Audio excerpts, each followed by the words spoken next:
Israel के दक्षिणी शहरों में बहुत भय है, आतंक है।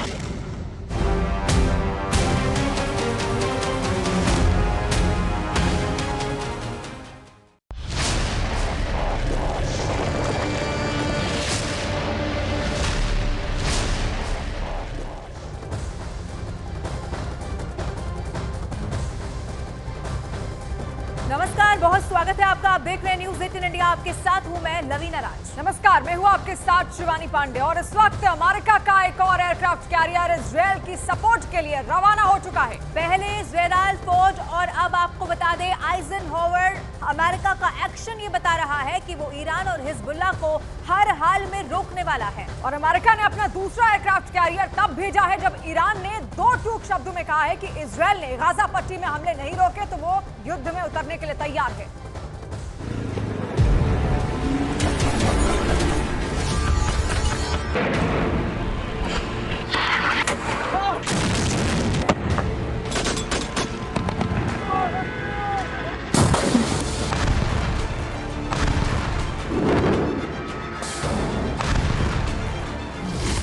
इजरायल का इरादा बिल्कुल क्लियर है, हमास के हर आतंकी का नाश। ईरान का इरादा बिल्कुल क्लियर है, हमास के खात्मे को बचाने के लिए युद्ध में कूदना है। अमेरिका का इरादा बिल्कुल क्लियर है, इजरायल को हिजबुल्लाह से, हमास से और सबसे बड़े दुश्मन ईरान से बचाना है।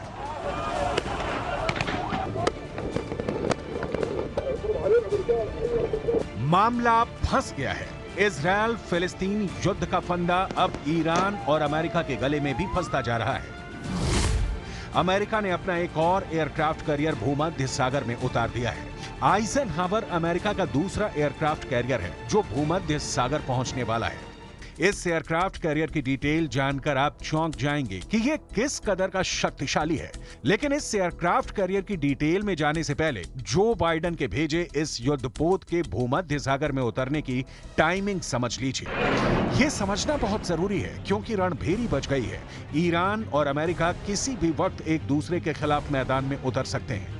यूएसएस ड्वेट डी एइजनहावर CVN 69 अमेरिका ने इजरायल के सपोर्ट के लिए तब भेजा है जब ईरान ने इजरायल को खुली धमकी दी है, युद्ध में कूदने की धमकी। ईरान ने कहा है कि इजरायल गाजा पट्टी पर तत्काल हमले बंद करे वरना वो हमास के सपोर्ट में मैदान में उतरेगा।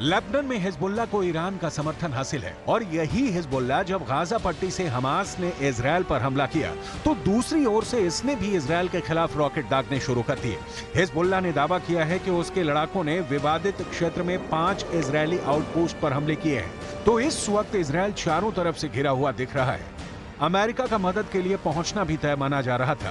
आपको आगे दिखाएंगे कि इजरायल के सपोर्ट में अमेरिका ने सिर्फ समंदर में युद्धपोत नहीं उतारे हैं बल्कि आसमान में भी पहरा कैसे सख्त कर दिया है। लेकिन उससे पहले ईरान के विदेश मंत्री का एक और वक्तव्य सुन लीजिए क्योंकि ईरान क्या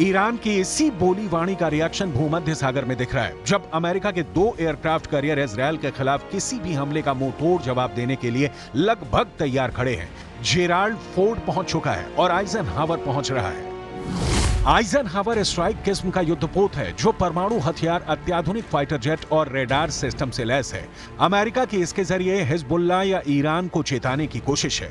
अमेरिका इजरायल की यारी की कहानी भी बहुत दिलचस्प है, लेकिन उसकी डिटेल आगे, क्योंकि दुनिया भर के एक्सपर्ट को इस वक्त चिंता सता रही है कि रूस यूक्रेन युद्ध में एक देश ही परमाणु शक्ति संपन्न है। फिलिस्तीन इजरायल युद्ध में तो कई परमाणु शक्ति संपन्न देश एक साथ टकरा सकते हैं। उसके बाद क्या होगा? मंथन जारी है, यूएन खुला है, यूरोपियन यूनियन विचार कर रहा है, ईरान अमेरिका का आमना सामना टालने की तैयारी शुरू हो चुकी है, लेकिन इस बीच ईरान से लेकर लेबनान तक खोल रहा है।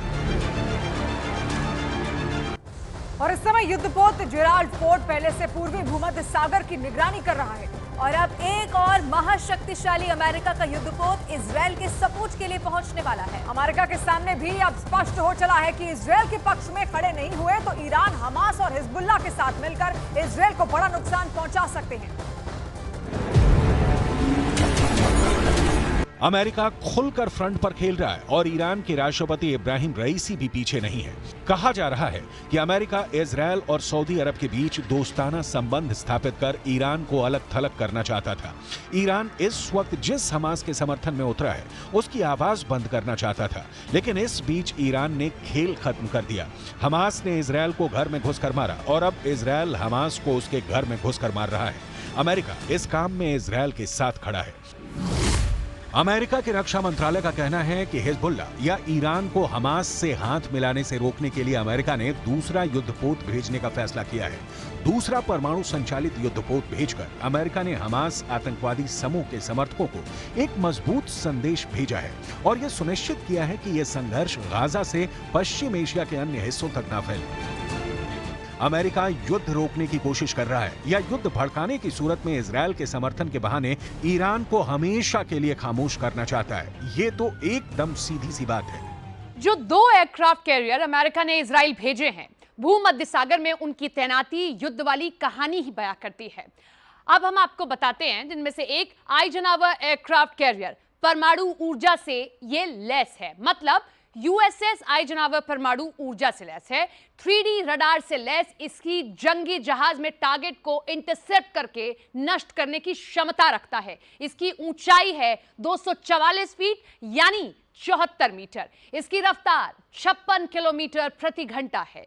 आइजनहावर पर एडवांस फाइटर तैनात हैं। इस पर 56 फाइटर जेट और हेलीकॉप्टर तैनात किए जा सकते हैं। ये इसकी क्षमता है। इसी के साथ में ये वही वॉरशिप है जिसने खाड़ी युद्ध में अहम भूमिका निभाई थी। आइजनहावर में 1977 से अमेरिका नौसेना में है, तो आप समझ गए होंगे कि कितना महत्वपूर्ण है ये एयरक्राफ्ट कैरियर जो अमेरिका की ओर से भेजा गया है। अमेरिका के पास दुनिया का सबसे शक्तिशाली नौसैनिक बेड़ा है। अमेरिका इसकी ताकत का एहसास पूरी दुनिया को कराता रहा है। इजरायल के साथ अमेरिका के खड़ा नहीं होने की दशा में इजरायल का अस्तित्व बच पाएगा कहना मुश्किल है, क्योंकि इजरायल पर ईरान जैसे देशों की गिद्ध दृष्टि जमी रहती है। ईरान जैसे देश अब तक कबूल नहीं कर पाए हैं कि अरबों के बीच एक यहूदी देश बसा है। यही कारण है कि हमास और हिजबुल्लाह जैसे संगठनों को खाद पानी देकर ईरान उन्हें पालता रहा है, और यही वजह है कि अब अमेरिका अपनी हैसियत दिखा रहा है।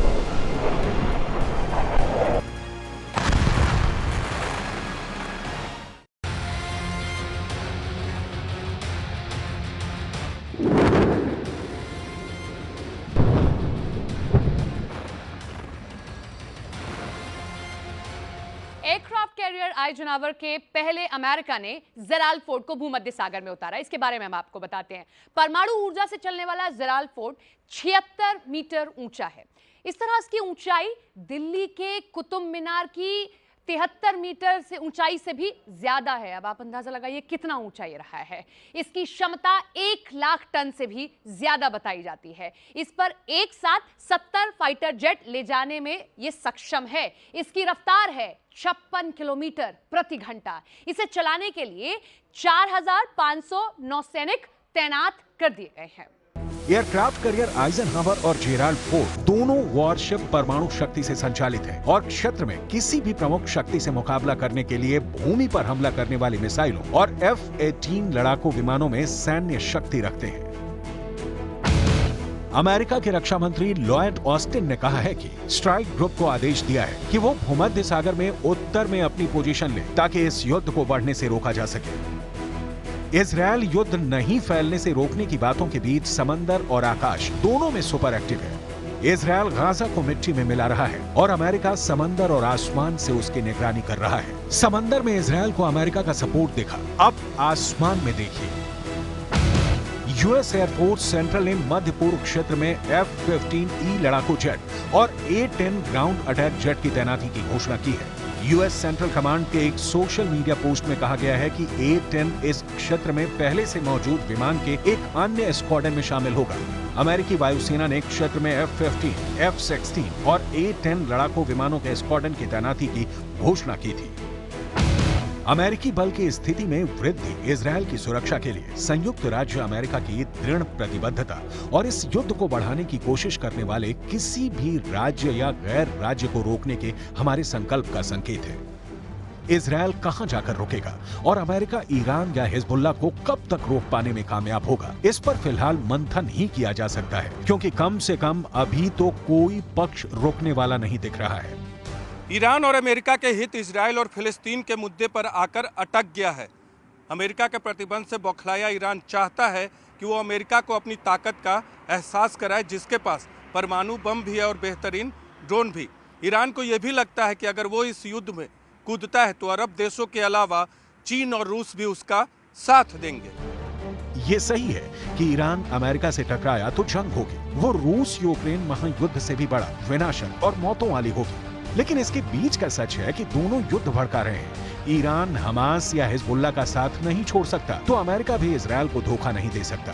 अभी उसके दो युद्धपोत ही समंदर में उतरे हैं। जरूरत पड़ी तो अमेरिका भूमध्य सागर को अपनी नौसैनिक शक्ति से मत देगा, लेकिन समस्या ये है कि ईरान अपना परमाणु बम लेकर सिर्फ इतराता रहेगा, या इजरायल के अंत के लिए ईरान के राष्ट्रपति इब्राहिम रईसी भी कोई बड़ा फैसला ले सकते हैं।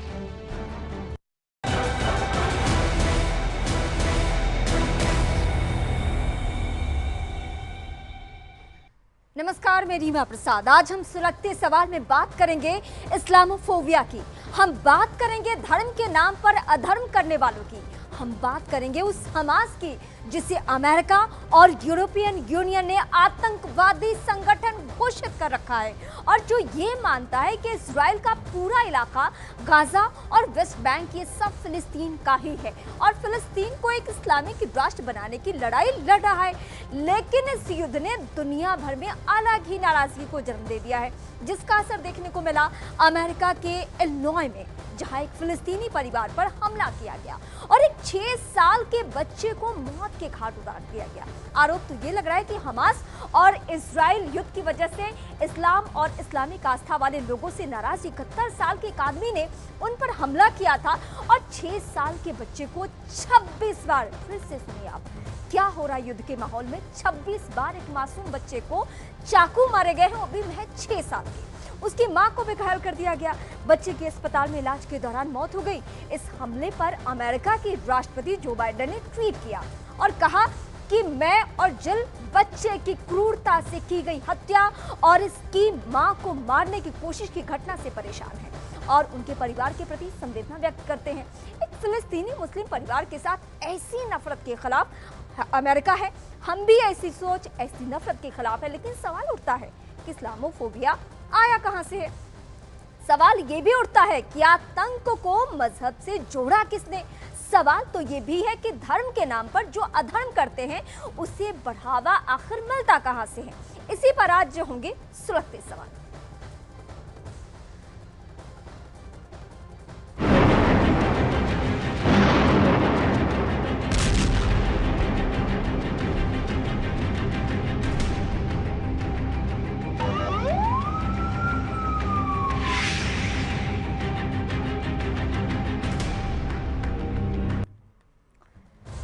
मेहमान हमारे साथ इस वक्त कौन कौन है, सबसे पहले उनका परिचय करवा दूं, फिर मैं सवालों की फहरिस्त सबके सामने रखूंगी। ब्रिगेडियर रिटायर्ड विनोद रक्षा विशेषज्ञ हैं मेरे साथ।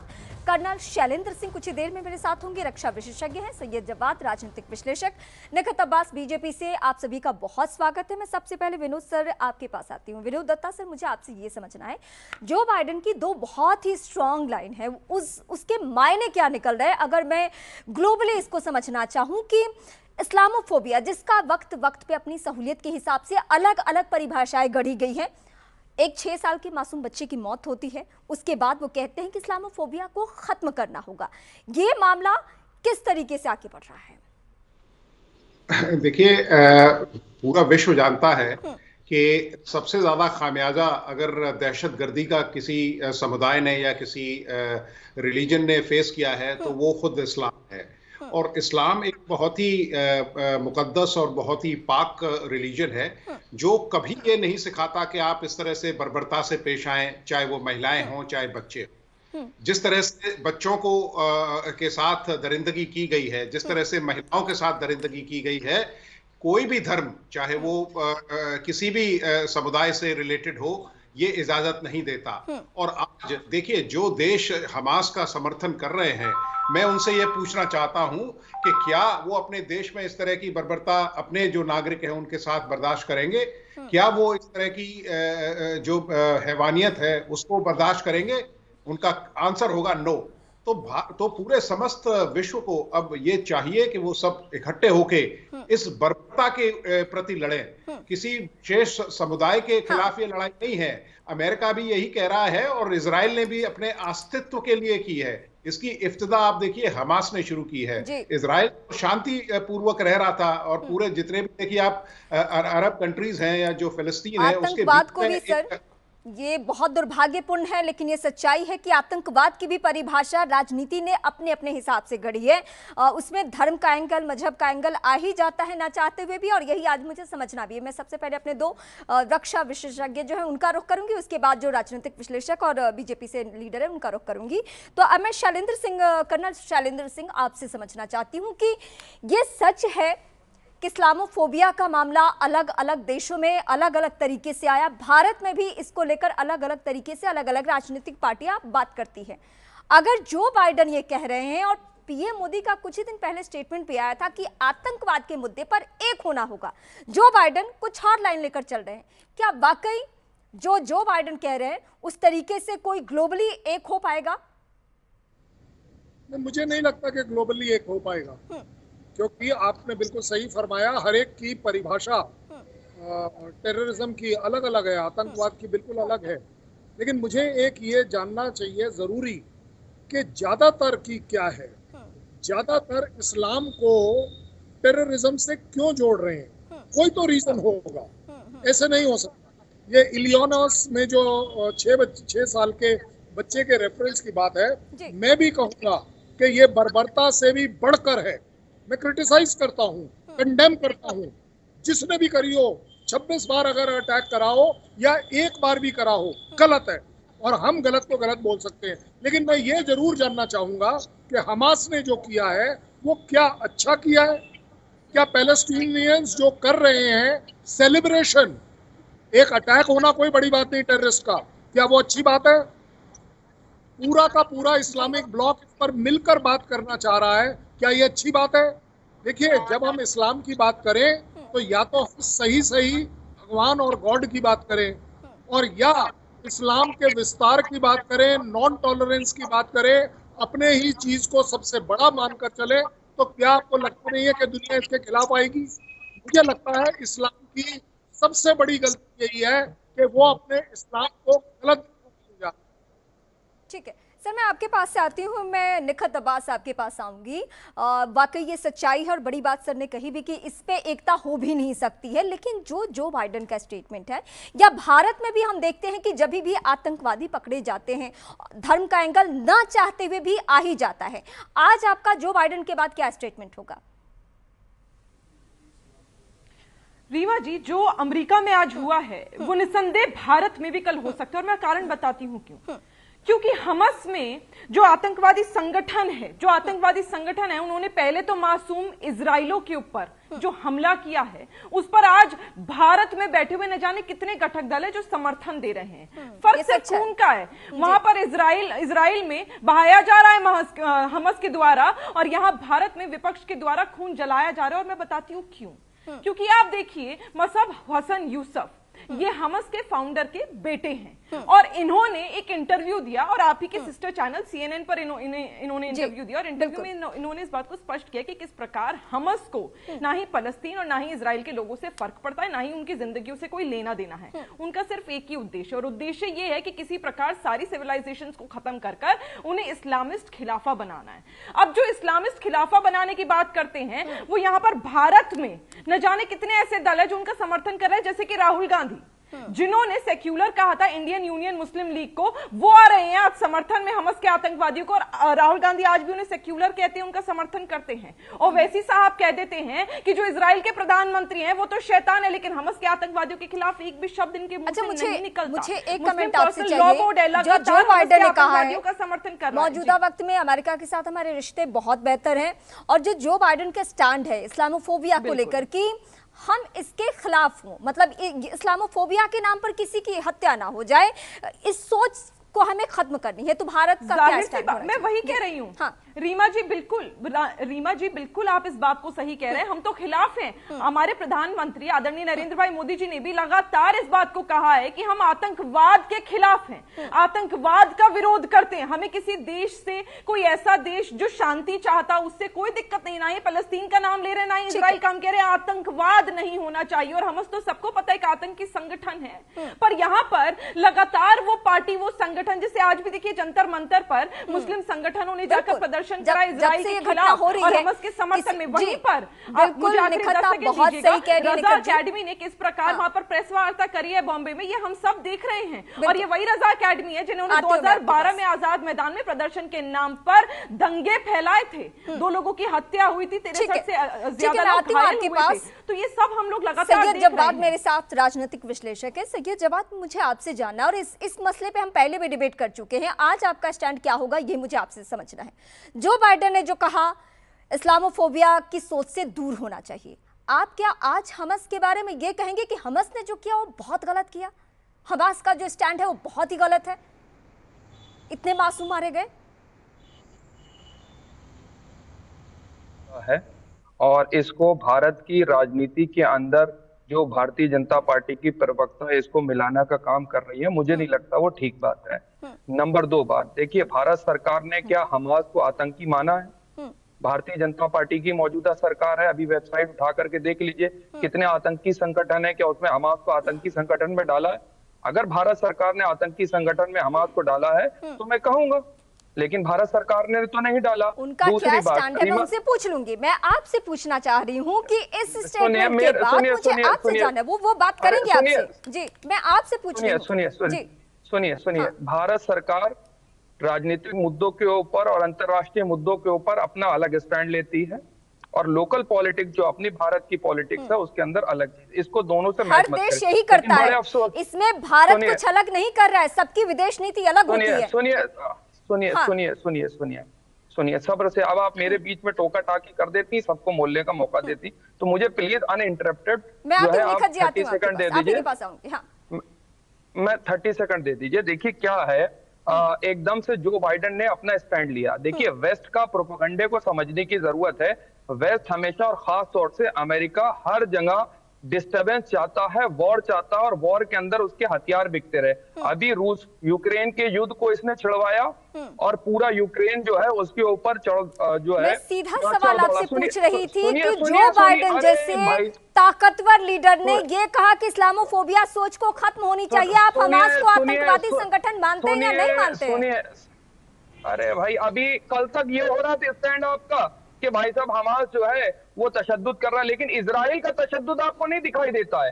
कहाँ चले जाते हैं इस्राइल के अंदर, जिसने स्कूलों के ऊपर अभी बम अभी जो आप कह रही थी वही सच्चाई सामने आ भी रही है।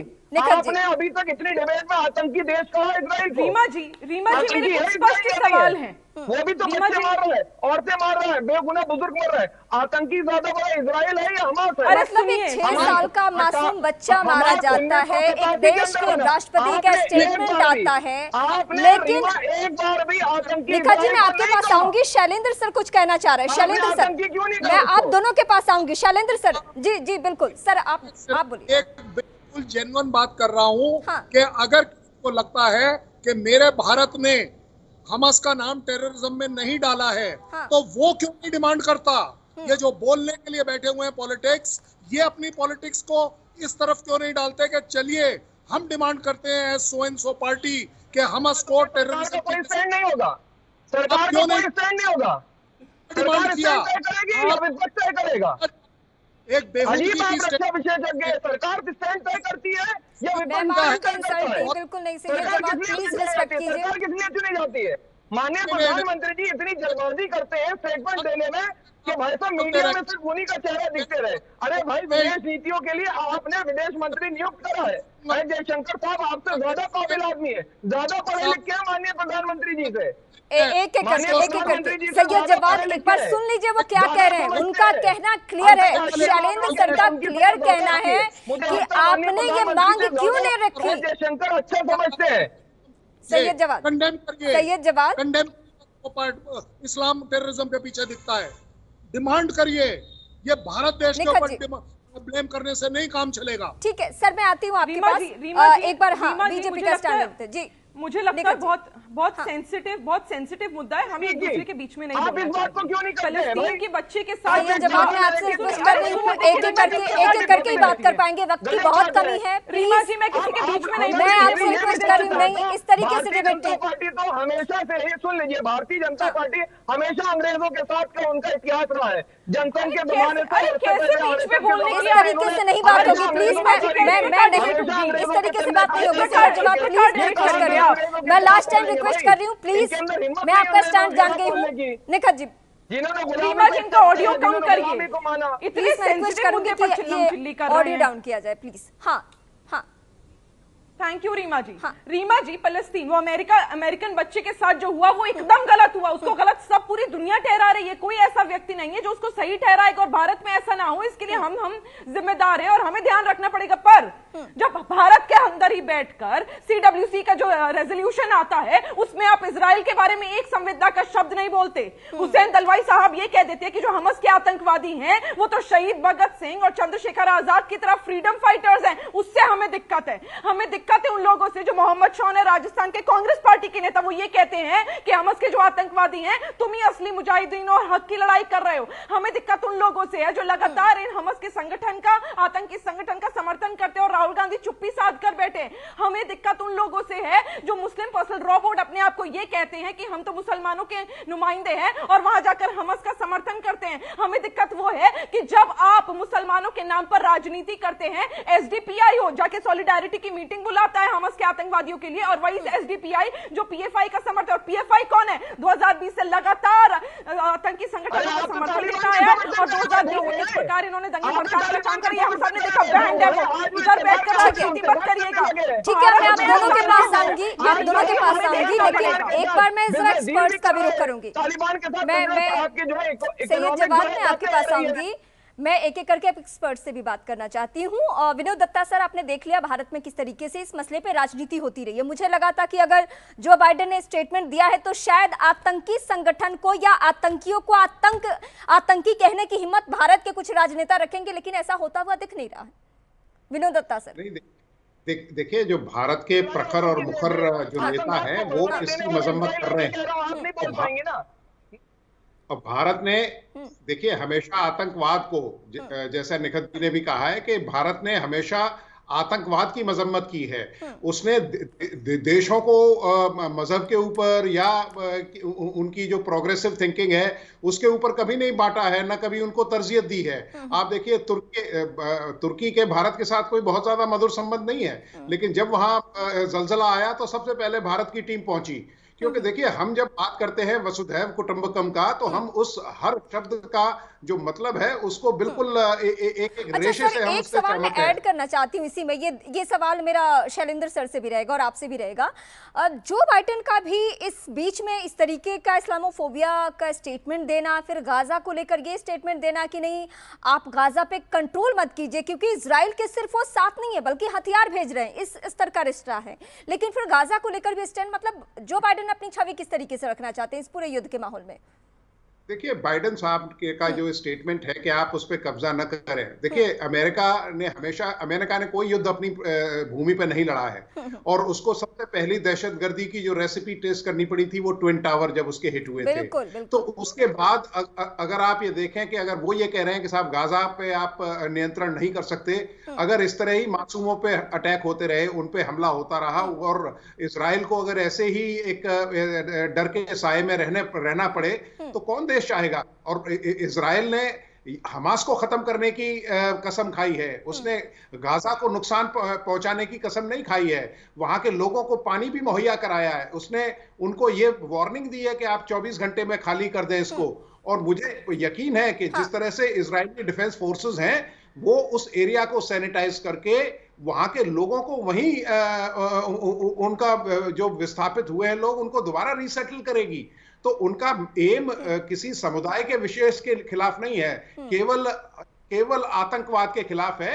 जो अब हमास अगर आतंकवादी ऑर्गेनाइजेशन नहीं है तो आप मुझे बताइए कौन सा रिलीजन ये आपको अलाउ करता है कि आप बच्चों के साथ इस तरह से बर्बरता के साथ पेश आइए? तो हर रिलीजन, हर मजहब यही सिखाता है कि कैसे महिलाओं का एहतराम हो, बच्चों का परवरिश कैसे ढंग से हो। सर मैं आपके पास आती हूँ। शैलेंद्र सर, मुझे आपसे भी यही पहलू, यही पॉइंट समझना है। दुर्भाग्यपूर्ण है ये कि अगर हम देश नहीं, भारत नहीं बल्कि दुनिया भर के अगर हम आतंकी घटनाओं के आंकड़े उठाकर देखते हैं तो न चाहते हुए भी एक धर्म का एंगल आता ही है। और कुछ ऐसे लोग जरूर हैं, वो सिर्फ भारत में बैठे नहीं है, वो अलग अलग देशों में भी है, जो इस सच्चाई को स्वीकारते भी नहीं है कि हाँ इसका एंगल है। अब ऐसे वक्त में एक जो बाइडेन का बयान आ जाना। 2 मिनट के लिए आप जो बाइडेन और पूरी दुनिया को एक साइड रख दीजिए जी। आजकल हम एक नई दिशा में चल पड़े हैं कि मैं, मेरा देश फर्स्ट, ऑलवेज फर्स्ट। अगर इसी को लगाना है तो मुझे सिर्फ ये बता दीजिए कि जो भी टेररिस्ट एक्टिविटी हमारे यहाँ हो रही है वो कर कौन रहा है? चलिए कोई बात नहीं, अब आप हमास पे आ जाइए, इजराइल पर आ जाइए। 6 तारीख तक सब कुछ ह्यूमैनिटेरियन हो रहा था, पानी भी जा रहा था, बिजली भी जा रही थी, तेल भी जा रहा था, कहीं कोई प्रॉब्लम नहीं थी। 7 तारीख को जो हुआ वो कौन सा ऐसा भगवान का प्रसाद है, ये कौन सा ऐसा इस्लाम का प्रसाद आपने दिया है या बांटा है कि सब कुछ खराब हो गया? आज आप इजराइल को ब्लेम करें, बिल्कुल करिए ब्लेम, मना नहीं है। 7 तारीख का ब्लेम किसको देंगे? आप क्या मानेंगे कि ये इस्लाम की इबादत है? ये वहां पर आपको इस्लाम ये सिखाता है कि अगर ये टेररिस्ट ऑर्गेनाइजेशन जिस तरीके से वार कर रही है ये अलाउड है? हमास के टेररिज्म से रिलेटेड कोई डाउट है? हिजबुल्लाह के रिलेटेड कोई भी आपको डाउट है? आप मुझे सिर्फ ये बताइए कि अगर, देखिए बाइडेन हमेशा बैलेंस स्टेटमेंट रखेंगे अपनी जिंदगी, क्योंकि ये उनके देश का सवाल है। जहां तक मेरे देश का सवाल है, टेररिज्म का साथ देना, आप टेररिस्ट हैं अगर आप टेररिज्म का साथ देते हैं, आप टॉलरेट करते हैं, बिल्कुल आप टेररिस्ट हैं। ठीक है सर, मैं आऊंगी एक एक करके। मैं जरा आखिरी कमेंट अब निखत जी और सैयद जी से भी ले लेती हूँ। निखत जी, इस देश में, सैयद जी मैं आऊंगी आपके पास, पहले निखत जी से बात कर लूं। ठीक है निखत जी, मेरा सवाल ये है कि हमने इसी देश में देखा है कि धर्म के नाम पे, मजहब के एंगल से कई बार आतंकियों की जनाजे में लोग गए, कई बार आतंकियों के लिए आंसू बहाए। और आप देखिए ये कोई आम लोग नहीं थे रीमा जी, ये वो लोग थे जो अपने आप को सबसे बड़ी पार्टी होने का दावा करते हैं। ये वो लोग थे, मैं कांग्रेस पार्टी की यहाँ पर खुले तौर पर बात कर रही हूँ क्योंकि हमें याद है बाटला एनकाउंटर के बाद किस प्रकार सोनिया जी ने घड़ियाली वो आंसू भी बहाए थे और कहा था कि देखिए मेरे तो आंसू बह रहे हैं और मुझे दिख रहा है कि मेरे को कितने बच्चों को बुरा लगा और बच्चों को हाय मार दिया, छाती पीटी गई थी, ये सब हमने देखा है। लगातार पुलवामा के हमले के बाद किस प्रकार इन लोगों ने हमारे हिंदुस्तान की सेना के ऊपर आपत्तिजनक बयान दिए थे और उन पर सवाल खड़े करे थे और ये कहा था कि वहां पाकिस्तान में जाकर आतंकी खेमों को नहीं बल्कि पेड़ों को गिराया गया, कौवों को गिराया गया। ठीक है, वक्त की कमी है। आप सभी का बहुत शुक्रिया। ये कहने में बहुत अच्छी लगती है बातें कि धर्म, आतंक का कोई धर्म नहीं होता, उसका मजहब से कोई वास्ता नहीं होता, लेकिन जब आंकड़े आप उठा के देखेंगे तो चौंक जाएंगे। बहुत छोटे से ब्रेक के लिए रुकते हैं।